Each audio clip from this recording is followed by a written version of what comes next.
உங்களோட லேண்ட் எந்த ஃபேசிங்ல இருந்தாலும் அதை வாஸ்துபடி கட்ட முடியுமா? கண்டிப்பா it is possible. Welcome to know your homes with Srivari constructions. ஒரு வீட்டோட simple vastu directions and placement சொல்றேன். மறக்காம வீடியோவை சேவ் பண்ணி வச்சுக்கோங்க. இந்த வாஸ்து டைரக்ஷன்ஸ் எல்லா பிளாட்டுக்குமே சூட்டபிளா இருக்கும். நார்த் ஈஸ்ட் கார்னர்ல எப்பவுமே போர்வெல்ஸை பிளேஸ் பண்ணிக்கலாம். அந்த போர்வெலுக்கு பக்கத்திலேயே வந்து சம்பையும் வந்து பிளேஸ் பண்ணிக்கலாம். அதுக்கு அப்படியே ஆப்போசிட் நார்த் வெஸ்ட் கார்னர், அங்க செப்டிக் டேங்க் அண்ட் ட்ரைனேஜ் கனெக்ஷன்ஸை பிளேஸ் பண்ணிக்கலாம். சவுத் ஈஸ்ட் கார்னர்ல கிச்சன் இருக்கணும்.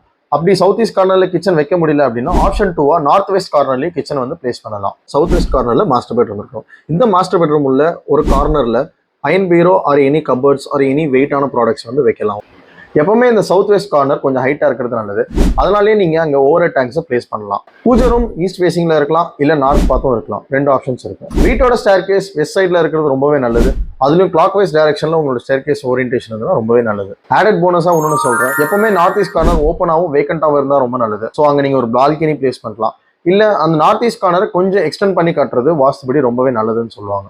முக்கியமான விஷயம், நார்த் ஈஸ்ட் கார்னர்ல டாய்லெட்ஸ் மட்டும் வச்சிடாதீங்க.